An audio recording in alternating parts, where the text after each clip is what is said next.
Most people avoid the old village of San Roque, not because of the decaying houses or the heavy fog that rolls in at night, but because of the stories whispered by those who once lived there.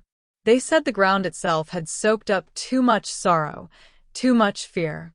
And somewhere among the ruined fields and broken fences, something ancient still watched, waiting. Miguel had never known a different home. Born into a family too poor to leave and too proud to surrender, he grew up in the crumbling shadow of San Roque's abandoned streets. His mother died when he was just a boy, her illness eating her away faster than the old folk remedies could heal.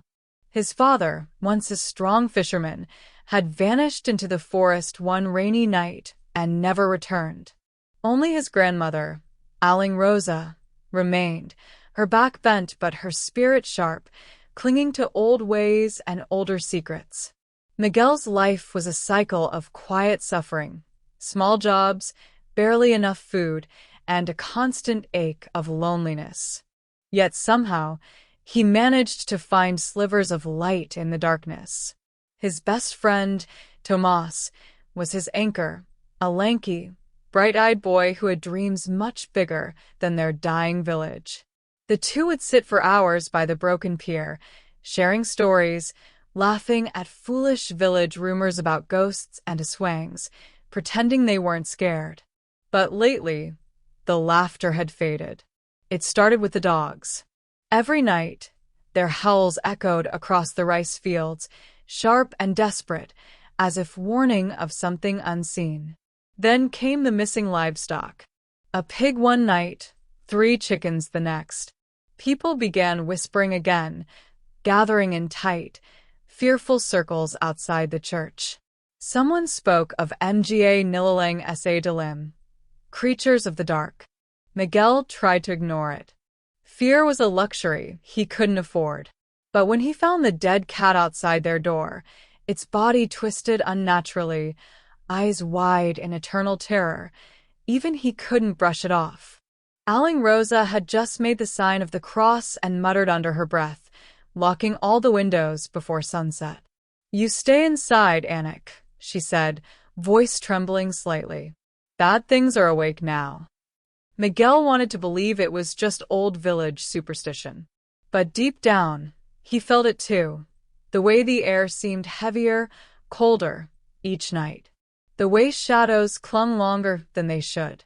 One evening, Tomas dragged him out to the edge of the village, near the dense thicket they called Gubat ng Nga Nino, Forest of Shadows.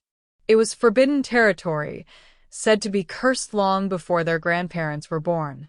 But Tomas, always restless, had heard rumors, strange lights flickering deep in the woods, whispers in the wind that weren't carried by any human tongue.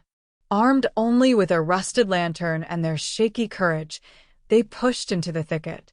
At first, it was almost exciting, the thrill of disobedience. They joked about finding treasure, or some lost magical being. But the deeper they went, the quieter the world became. No birds, no crickets. Only the crunch of dry leaves underfoot and the pounding of Miguel's heart. Then they found it, an old stone well, half buried by vines, standing alone in a clearing.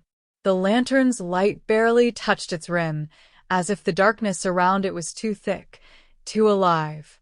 Tomas leaned closer, grinning nervously.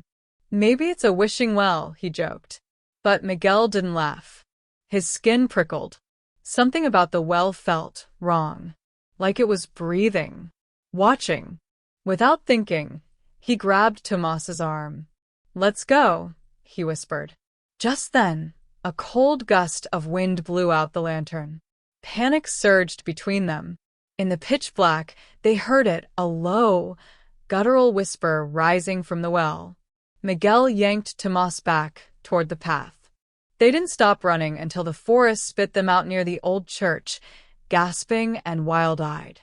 Later that night, as Miguel lay in bed, staring at the cracked ceiling, he couldn't shake the feeling that something had followed them back. Something that didn't belong to the world they knew. The next morning, Aling Rosa was waiting for him at the table, her face grim. Beside her was an old wooden box Miguel had never seen before. Inside, nestled in a faded cloth, was a small, gleaming stone Amutia. It pulsed faintly with a soft blue light. "It's time you know," Aling Rosa said, voice low.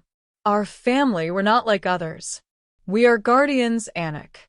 Guardians of the seal that keeps the darkness bound." Miguel stared at the stone, disbelief crashing over him. His life, all the suffering, all the loneliness, it wasn't just bad luck. It was inheritance. Aling Rosa told him the story, her voice trembling. Long ago, an ancient evil had been trapped beneath San Roque. The villagers had bound it with powerful magic, using the blood of chosen families to maintain the seal. Over generations, the secret was kept, but the bloodlines weakened, forgotten until now. "And now," she said, "the seal is breaking." Miguel felt a weight settle on his shoulders, heavier than anything he had ever known. He wanted to scream, to deny it. He was just a poor boy from a broken home. How could he be responsible for something so massive, so terrifying? But deep inside, he knew it was true. He had seen it in the woods. He had felt it breathing from the well. That night, Tomas came to him, eyes wide with fear. He had seen something, a figure cloaked in shadows, moving through the fields, leaving withered plants in its wake. It wasn't human. Miguel showed him the Mutia, told him everything. Instead of laughing it off like he used to, Tomas listened, face pale. "I'll help you," Tomas said simply. "Whatever happens." They didn't know where to start. They didn't even know what they were truly facing. But they had each other, and the ancient Mutia glowing faintly between them, a fragile light against the rising darkness. As the fog thickened outside and the winds carried strange, mournful cries across San Roque, Miguel realized something horrifying. The well was just the beginning, and something terrible had already awakened. Miguel couldn't sleep that night. Even with the Mutia tucked safely under his pillow, he felt the cold seep into his bones, heavier than any storm. The weight of what Aling Rosa had revealed sat in his chest like a stone. Every moment of his life, the loneliness, the fear, even the small joys, had been leading to this, a battle he never asked for, against a darkness too ancient to fully understand. The following morning, the air in San Roque was different. The mist didn't lift with the rising sun, clinging instead to the earth like a living thing. People kept their doors locked, curtains drawn, only peeking out to whisper about wilted crops, dead animals, and the uneasy feeling growing stronger with each passing hour. Miguel sat at the worn wooden table while Aling Rosa prepared something in the kitchen, her hands moving with slow, deliberate care. She returned carrying a small bundle wrapped in old cloth. She placed it in front of him, without a word. When Miguel unwrapped it, he found a small dagger, not shining or ceremonial, but old, with strange markings etched into the blade. It pulsed faintly, the same way the Mutia did. "This was your grandfather's," Aling Rosa said, her voice barely above a whisper. "He fought to protect this village before he was taken." Miguel's chest tightened. He had been told his grandfather died at sea. Another lie. Another secret. Before he could ask more, there was a knock at the door. 3 sharp raps. Then silence. Aling Rosa stiffened, exchanging a glance with Miguel. Without a word, she moved to open the door, but only a crack. Standing there was an old man with skin like dried bark and eyes that shimmered like moonlight. He wore a tattered cloak, the scent of damp earth clinging to him. "I heard the seal is weakening," he said in a low voice. "I am Meng Isco, and I am here to help." Miguel stared.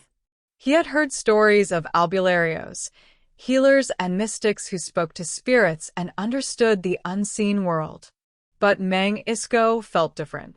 Older, like he belonged to a time before time. Inside, Meng Isco told them of the Aswangs gathering beyond the forest. Creatures born of hate and darkness, bound to the ancient evil imprisoned beneath San Roque. The weakening seal called to them like a beacon, and soon they would come in full force. "You, boy," Meng Isco said, fixing Miguel with a gaze that seemed to see right through him, "you carry the blood of the Guardians. It is your fate to fight." Miguel shook his head, heart pounding. "I don't know how," he whispered. Meng Isco smiled sadly. "Then you must learn quickly." That afternoon, the training began. In the clearing behind the house, surrounded by the thin, gray mist, Meng Isco taught him the old ways. How to sense the Sigbin lurking in shadows. How to move silently through cursed grounds. How to wield the dagger, not with brute strength, but with will, with heart. The Mutia, when held in his hand, responded to his emotions, glowing brighter when he felt courage, dimming when fear took hold. It was a living thing, a piece of the ancient magic that bound the evil below. Tomas watched at first, amazed and overwhelmed. But he refused to leave Miguel's side, offering support, laughter, and the rare moments of hope Miguel so desperately needed. At night, they would sit under the hollow stars, speaking in hushed tones about their dreams and fears. One night, as they rested near the fire, Tomas asked, "Do you ever wish you didn't know? That you could just be normal?" Miguel thought about it. About a life without shadows, without ancient responsibilities weighing him down. He nodded. Every day. But deep inside, he knew there was no turning back. The signs of the coming horror grew stronger. In the fields, they found strange symbols carved into the dirt, oozing black blood.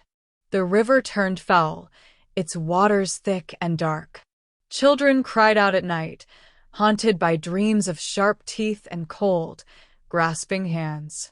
And then the first real attack came. It was a small thing almost too quick to be seen. A creature no bigger than a child, but with limbs too long and eyes that gleamed like wet stones. It crept into the village under the cover of mist, clawing at doors and windows. When Miguel and Tomas heard the screams, they didn't hesitate. Armed with the mutia and the dagger, they faced the horror.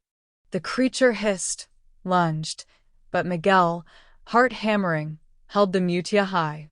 A burst of blinding light exploded from it, forcing the creature back, screeching in pain. Meng Isco arrived moments later, chanting words that made the very air shudder. Together, they drove it into the darkness. But it was only a scout. "The real threat is coming," Meng Isco warned grimly. Miguel spent hours each day strengthening his mind and body. The dagger grew lighter in his hand, the mutia brighter. But doubt gnawed at him. He was no warrior, no hero. He was just Miguel, the poor boy from San Roque, carrying the broken pieces of a family filled with secrets and lies.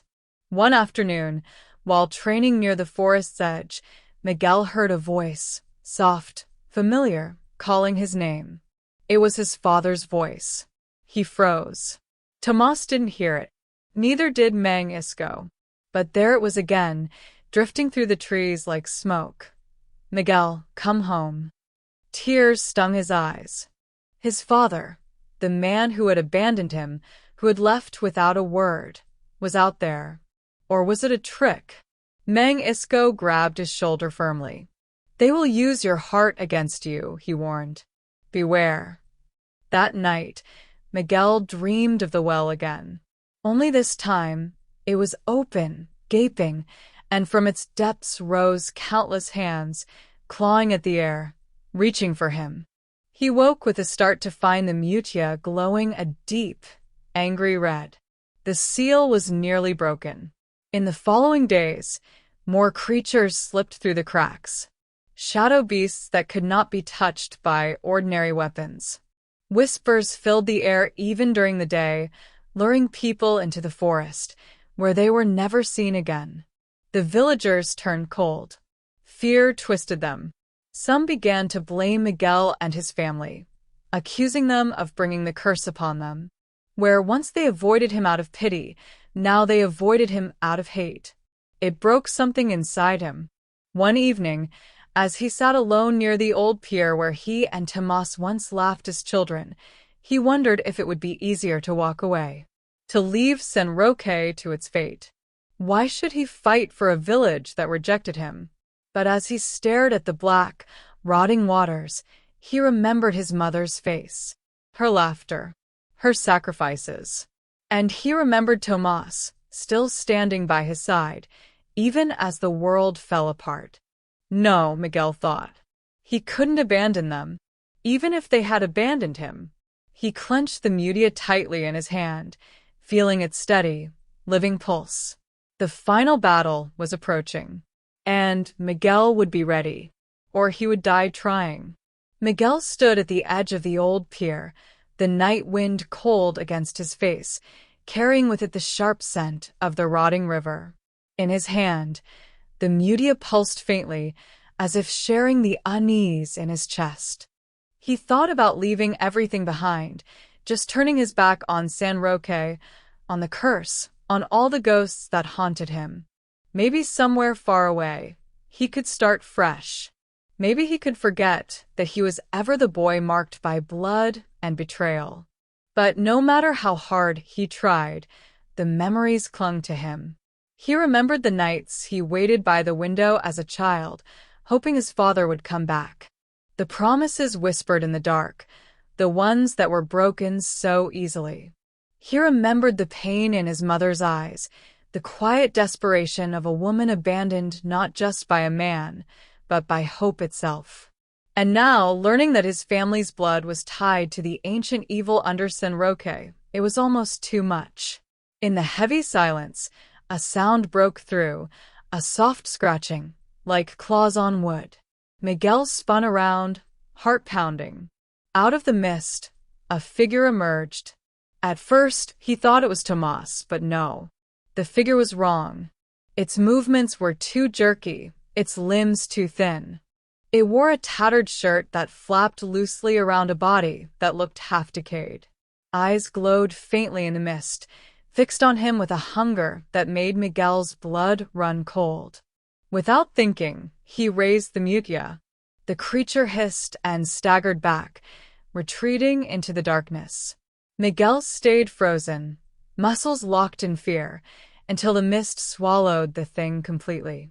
He stumbled back toward Aling Rosa's house, shaking, breathless. Mang Isco was waiting at the door, as if he had known Miguel would encounter something tonight.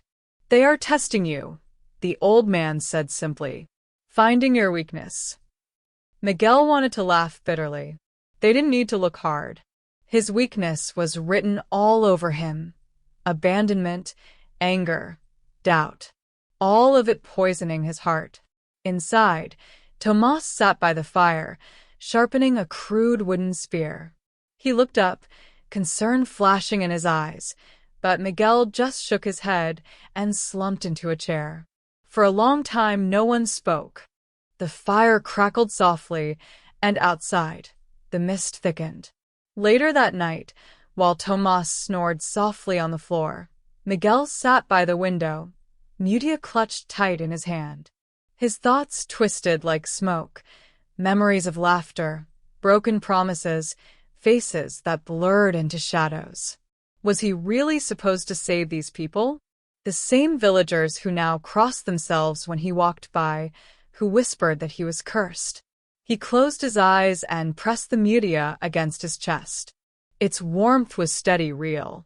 A reminder that he was connected to something greater than his pain. Somewhere deep in the forest, a low, rumbling growl echoed. Miguel opened his eyes. It was starting. The next few days were a blur of preparations. Mang Isco taught Miguel and Tomas how to set traps made of salt, iron, and herbs. They carved sigils into the ground around the house, protection against the creatures that grew bolder each night. The villagers stayed hidden, but every once in a while, Miguel caught sight of their frightened faces peeking from behind curtains.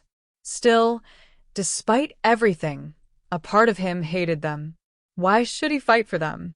For people who never cared, who never helped his family when they needed it the most. One evening, while checking the perimeter, Miguel found something that made his blood turn to ice. A small offering placed at the foot of his door, black feathers, a cracked egg, and a piece of cloth soaked in blood. A curse. Someone in the village wanted him dead. He stormed back into the house, slamming the door behind him. Mang Isco barely looked up from where he was mixing herbs.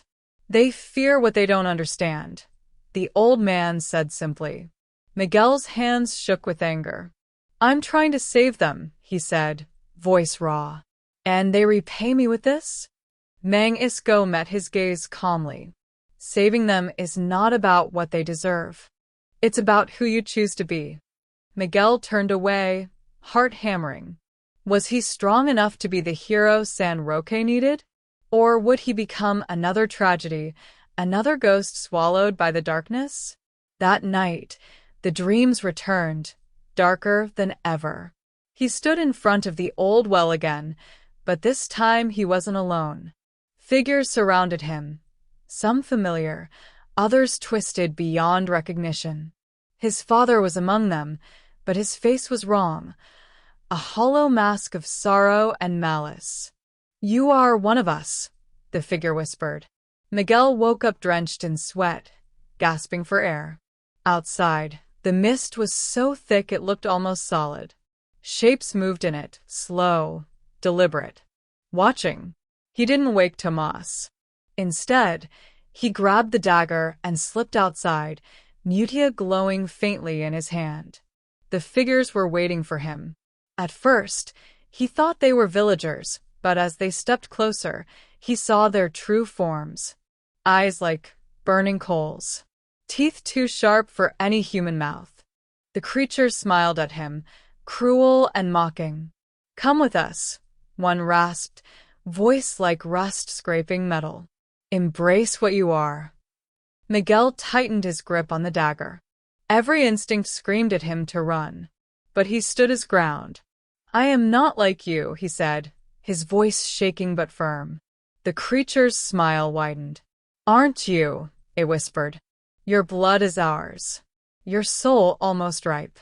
The Mutia flared, blindingly bright.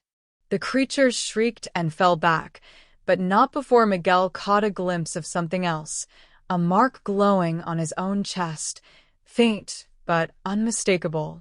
A sigil, one that matched the markings on the creature's skin. Miguel stumbled backward, horror crashing over him. Mang Isco's words came back, heavy and sharp. "You carry the blood of the guardians, but also of the cursed." He was both, part of the very evil he was trying to fight. He ran back into the house, chest heaving. Tomas woke instantly, seeing the look on Miguel's face. "What happened?" he asked, voice tight with fear. Miguel couldn't answer. He just shook his head, clutching the Mutia so tightly it cut into his palm. The truth was clear now. He wasn't just fighting the monsters outside. He was fighting the monster inside himself. The seal under San Roque was weakening by the hour. Soon, the true horror would rise, and Miguel would have to make a choice. Would he be the savior of San Roque? Or would he be its destruction? Outside, the mist thickened even more, swirling with whispers and unseen eyes. The night wasn't over yet, and neither was Miguel's nightmare. Miguel barely slept after that night. Every time he closed his eyes, he saw the creatures, saw himself among them. The glowing mark on his chest seemed to burn, a reminder that no matter how hard he fought, a part of him was tied to the darkness. Tomas stayed close, but Miguel felt the distance growing between them. How could Tomas trust him fully if Miguel could not even trust himself? Every word he spoke now tasted heavy, like lies. The village, too, was changing. More and more strange things started happening. Chickens found dead, with their hearts missing. Children claiming they saw shadow people standing by their windows at night. The old people whispered that the final sign was coming, the breaking of the seal under San Roque. One afternoon, as Miguel and Tomas fortified the boundary with fresh salt and old iron scraps, Mang Isco approached them, carrying a weathered, ancient scroll. "You must see this," the old man said, voice grim. Inside Aling Rose's house, Mang Isco laid the scroll on the table. The parchment crackled as it unrolled, revealing symbols that seemed to writhe under Miguel's gaze. "This," Mang Isco said, pointing to the center where a crude figure was drawn, "is the guardian of the seal. It was never meant to be an outsider. It was meant to be one of the cursed themselves, redeemed by sacrifice." Miguel stared at the figure, a sick realization dawning in his heart. "It's me," he whispered. Mang Isco only nodded. Tomas shifted uncomfortably. "There has to be another way," he said, but even he sounded uncertain. Miguel looked at the mutia, now dull and flickering weakly. The power was fading. If he failed, the Swangs would rise, and not just haunt San Roque, but consume it. Later that night, the earth trembled faintly under their feet. Fissures opened near the old well at the edge of the forest, a dark mist spilling out that seemed to claw at the air itself. The enemy was no longer hiding. They were preparing. In the distance, the howls started. Low, mournful sounds that built into a chorus of terror. Lights flickered in the village. Somewhere, a baby cried. Tomas gripped his shoulder. "We have to move soon," he said. Miguel nodded but stayed silent. Inside, the storm of emotions grew heavier. Was he really ready? Could he stop what was coming? Or worse, could he stop himself from becoming part of it? The next day, they went to the riverbank, where Mang Isco said they could find the final piece they needed, a blade forged with ancient prayers, hidden long ago to protect the guardian. The forest was quiet as they entered, too quiet. Even the birds refused to sing. Miguel moved cautiously, mutia glowing faintly in his hand. Tomas carried a torch, its light barely pushing back the unnatural darkness curling around them.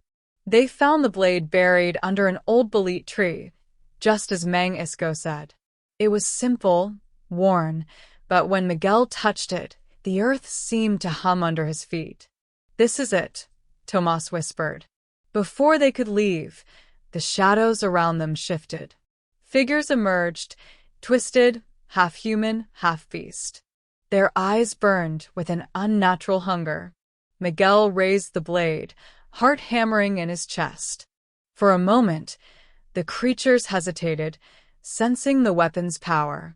But then, a larger figure stepped forward, a creature taller than the rest, wearing the tattered remnants of a priest's robe.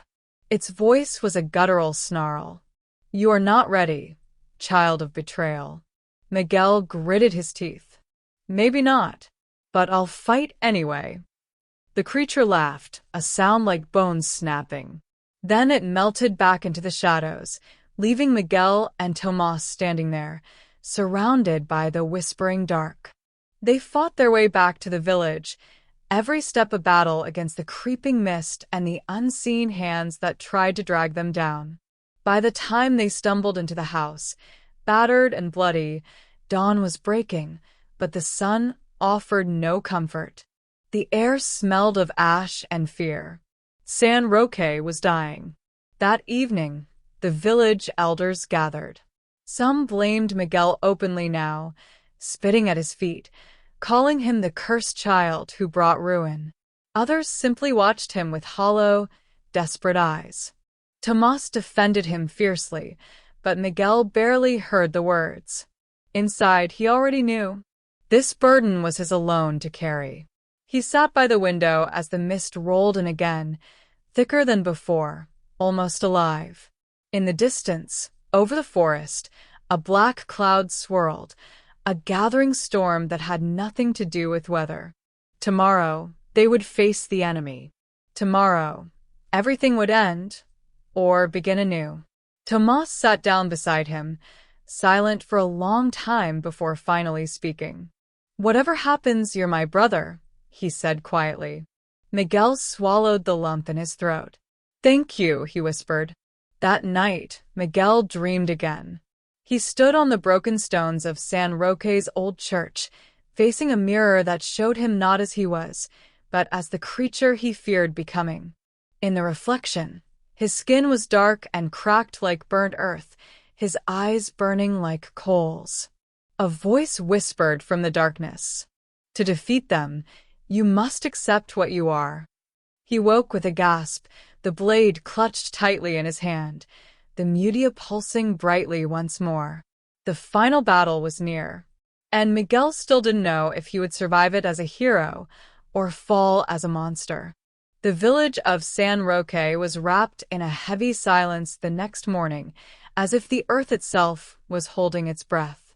Miguel stood at the center of it all, feeling the weight of 1,000 unseen eyes pressing down on him. He tightened his grip on the sacred blade, the mutia still glowing faintly at his chest. It should have been enough to give him hope. But something was wrong. Tomas had gone missing. At first, Miguel thought maybe Tomas had gone ahead to scout the forest, maybe to find Mangisco.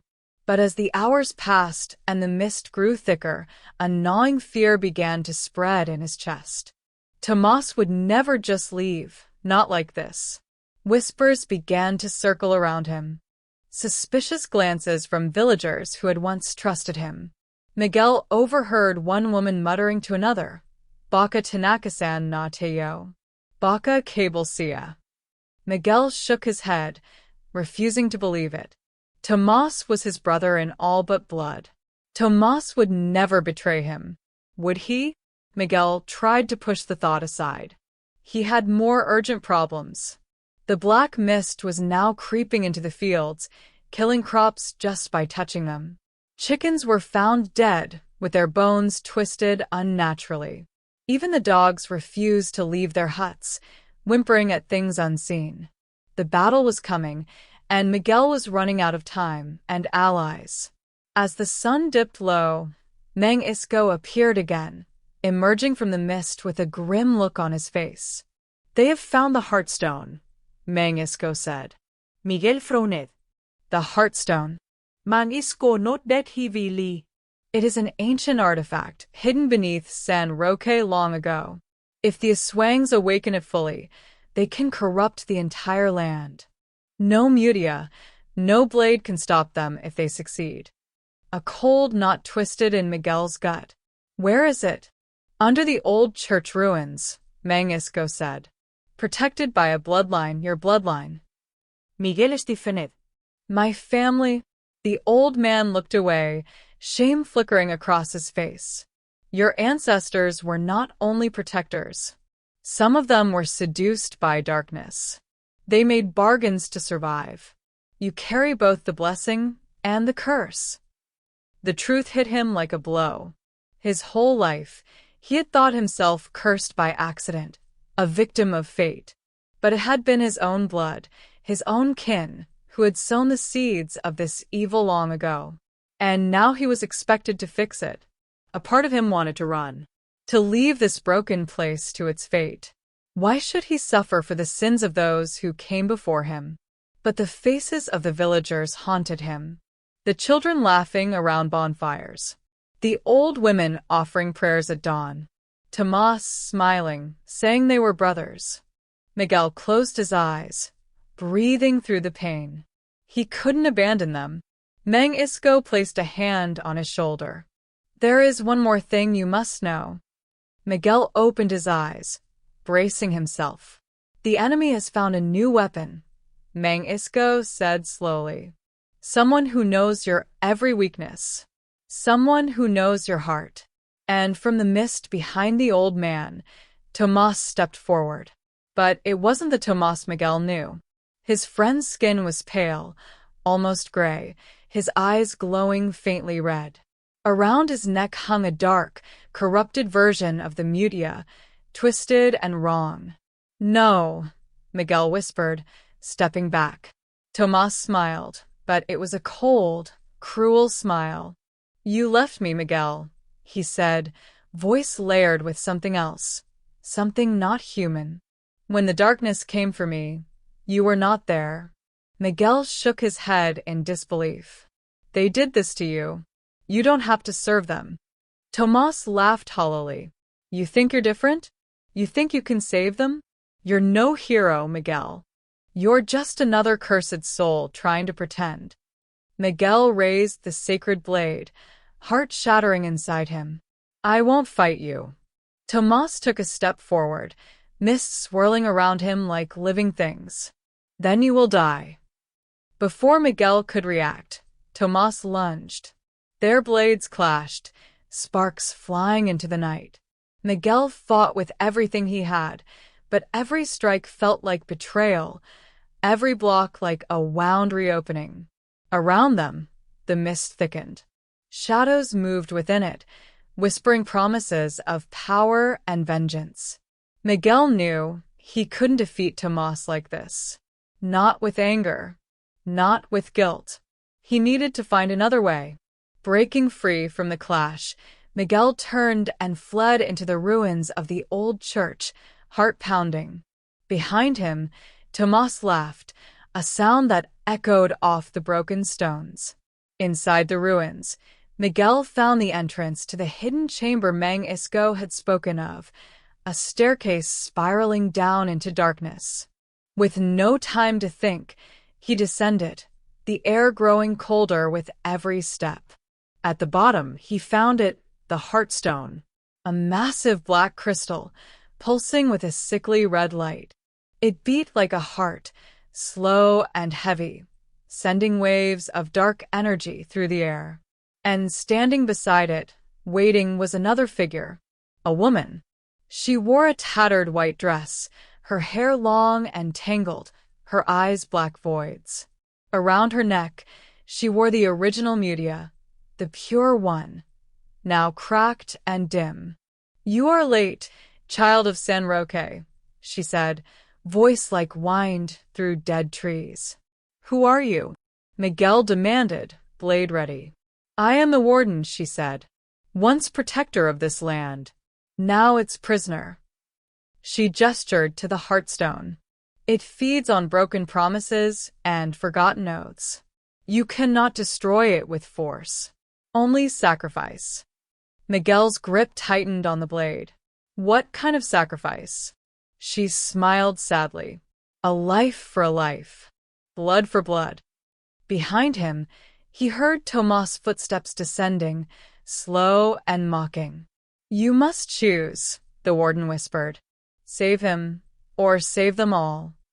Miguel turned to face the darkness, the final choice looming heavy in his chest. Outside, the mist roared like a living storm. Inside, his heart was breaking apart. Miguel stood frozen, the weight of the warden's words sinking into his bones. Sacrifice. Blood for blood. Tomas was getting closer. His corrupted Mutia pulsed darker with each step, the mist trailing behind him like a hungry beast. Miguel could see flashes of the old Tomas in his face, the friend who once dreamed with him under the stars. But those moments were now drowned by the evil gripping Tomas' soul. Miguel raised the sacred blade, heart heavy with pain. "Come, brother," Tomas sneered, voice distorted and hollow. "Let us end this." Miguel tightened his hold, trembling not with fear, but with sorrow. He couldn't save Tomas. Not with words. Not with hope. Only with sacrifice. Tomas lunged first, blade slicing through the cold, damp air. Miguel parried, but the sheer force pushed him back. They fought in circles around the Heartstone, their weapons clashing like thunder. Sparks lit the dark chamber as their battle raged, but in Miguel's mind, everything slowed. He remembered the nights they shared, dreams of escaping San Roque. the promises made under the manga tree, the laughter now twisted into screams. Tomas struck again, his blade grazing Miguel's arm. Blood blossomed across his sleeve, and the heartstone pulsed brighter, greedily feeding on the pain. "You are weak," Tomas roared. "You can't even save yourself." Miguel stumbled, but kept his ground. His own anger, his own guilt, they threatened to drown him. But then he remembered Mang Isco's words. "It is not strength that defeats darkness. It is love." With a broken cry, Miguel dropped his guard, dropped his blade, stepped forward. Tomas, wild-eyed, didn't hesitate. He drove his weapon straight toward Miguel's heart. But at the last second, Miguel reached out, not with a weapon, but with both hands, grabbing Tomas' corrupted mutia. For a breathless moment, everything stopped. The sacred mutia around Miguel's neck flared bright gold, pouring warmth into his hands. The corrupted mutia fought back, writhing and shrieking like a living thing, but Miguel held firm. Tears ran down his face, not from fear, but from memory. From friendship. "I forgive you," he whispered. A scream tore from Tomas' throat, part his, part something darker. The corrupted mutia cracked, shattering like glass. Tomas collapsed to his knees, gasping, the red glow leaving his eyes. Miguel caught him before he hit the ground. "It's not your fault," Miguel whispered, clutching his friend tightly. The Heartstone howled in rage, the chamber shaking violently. Cracks split the floor, black mist pouring out. The warden, standing by the Heartstone, lifted her arms. "You have broken the bond," she cried. "But the Heartstone still demands a sacrifice." Miguel looked around. The mist was spreading faster now. If he didn't act, it would consume the village and beyond. A choice. He could still save Sinroque. Miguel laid Tomas gently aside, then turned to the warden. "Take me," he said. The warden's empty eyes widened. "You would give your life?" "For them," Miguel said simply. The warden nodded. Slowly, she extended her hand. A soft light surrounded Miguel, lifting him off the ground. He felt the Heartstone's hunger reaching for him, trying to swallow him whole. But instead of fear, Miguel felt peace. He thought of his mother's lullabies, of Mang Isco's stories, of Tomas laughing under the stars. And he smiled. The Heartstone screamed one last time, then cracked apart, the dark energy imploding inward. The black mist recoiled, vanishing like smoke before a storm. The shaking stopped. Silence returned. Miguel collapsed, barely conscious, but alive. The warden knelt beside him. "The Heartstone is broken. The curse lifted. You have freed Sinroque." Tomas crawled to his side, tears streaming down his face. Miguel. "I'm so sorry."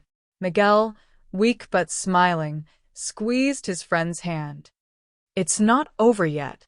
Above them, the ruins trembled again, not from darkness, but from something else.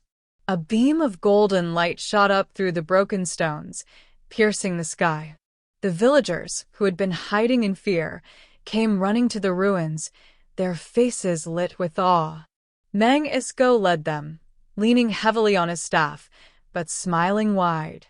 "You did it, Iho," he said, voice thick with pride. "You did what none before you could." Miguel tried to stand, Tomas helping him. Around them, the mist that had choked the land was clearing. The fields beyond were already showing signs of life. The earth itself seemed to breathe easier. But just as relief settled in Miguel's chest, a new shadow moved at the edge of the forest. He turned sharply. It wasn't an Aswang. It wasn't even human. A creature taller than any man, made entirely of shadow, watched from the trees. Its eyes burned with cold, silver light. And then it smiled. Miguel's blood ran cold. The warden followed his gaze, and her face paled. It seems, she whispered, the true master has only just awakened. Miguel gritted his teeth, the weight of destiny pressing down once more. He had saved San Roque, but the war was far from over. As the villagers gathered, celebrating their freedom, Miguel kept his eyes on the trees. The battle was coming, and this time he would be ready, with Tomas beside him, with the villagers behind him, with hope burning in his heart. The wind carried a single word through the ruins, spoken by the unseen enemy, chilling and soft. Soon. Miguel tightened his grip on the sacred blade, the mutia at his chest beating like a second heart. He was not afraid anymore. The real story had just begun. The days after the battle at the ruins felt both peaceful and heavy. The dark mist that had once wrapped around San Roque was gone, leaving behind a village gasping for fresh air. Crops began to sprout again in the fields. Children, once too afraid to leave their homes, laughed and played in the streets. But Miguel knew better than to celebrate too soon. At night, he often found himself standing at the edge of the forest, staring into the trees where he had seen the shadowed figure. He could still hear that single word, soon, whispered in the wind, a reminder that their fight was not truly over. Still, life had to move forward. Tomas, who had once been his enemy under the Heartstone's curse, stayed close to him now, burdened with guilt. Every day, Tomas worked to help rebuild the village, fix broken houses, and heal those he had hurt. Though some villagers still looked at him with fear or suspicion, Miguel made sure to stand beside him, showing everyone that forgiveness was possible. Mang Isco became their guide, sharing old knowledge about protection charms and sacred rituals. The old man often sat by the fire at night, telling stories of ancient battles and hidden evils, preparing everyone for the dangers ahead. As for Miguel, he carried both the sacred mutia and the blade everywhere he went. They were a part of him, now, a constant reminder of his responsibility. One afternoon, Miguel visited the grave of his mother, bringing fresh Sampaguita flowers. He knelt there quietly, the breeze carrying the scent of earth and rain. "Ma," he whispered, "I wish you could see San Roque now. It's alive again. We're free because of you too." He closed his eyes, feeling a warmth in his chest. Not the mutia, but something deeper. A quiet strength that his mother had left behind. Standing up, he noticed a small, faint figure standing under the old manga tree nearby. It was the spirit of the warden. No longer a terrifying figure, she looked at peace, smiling softly. "You have done well, Miguel," she said, her voice carried by the wind. "But remember, darkness never truly dies. It only sleeps." Miguel nodded, understanding. "I'll protect them," he promised. The warden's figure slowly faded, leaving behind only the rustling of leaves. As the months passed, life in San Roque flourished. The villagers planted new crops. The old stories that once spoke only of fear now spoke of hope and of heroes. One evening, the whole village gathered around a giant bonfire. It was a celebration not just of survival, but of rebirth. Tomas sat beside Miguel, quietly watching the flames dance. The scars from his battle with darkness were still there, but they were healing. "Do you think we're really safe now?" Tomas asked, voice low. Miguel looked up at the stars. "Safe for now, but we have to stay ready." Mang Isco approached them, handing Miguel an old, leather-bound book. Its cover was cracked and worn with age. "This is for you," Mang Isco said. "The knowledge of our ancestors. Everything you'll need when the darkness comes again." Miguel took it with reverence. Inside were pages about ancient curses, lost magics, and the history of battles long forgotten. He realized then he wasn't just a protector of San Roque. He was a bridge between the past and the future. He would be the story that future generations would whisper about, just like the legends Mang Isco once told him. But even amidst the peace, small signs reminded Miguel of the coming threat. Sometimes, he would find strange claw marks on trees at the edge of the forest. Once, a farmer's goats were found missing, their tracks ending near the dark woods. And once, late at night, Miguel thought he saw silver eyes watching him from the shadows, just for a moment, before disappearing. It wasn't over, but it didn't have to be. Miguel had changed. He wasn't the scared, forgotten boy anymore. He was the guardian of San Roque. On one particular night, Miguel climbed the highest hill overlooking the village. From there, he could see the lights of every home, the soft laughter of families, the peace he had fought so hard to protect.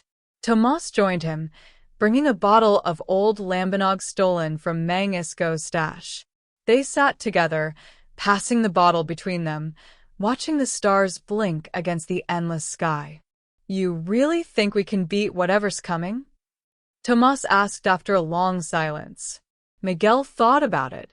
The monsters, the betrayals, the loss, the weight of destiny. He smiled faintly. "I don't know," he admitted, "but we'll fight anyway."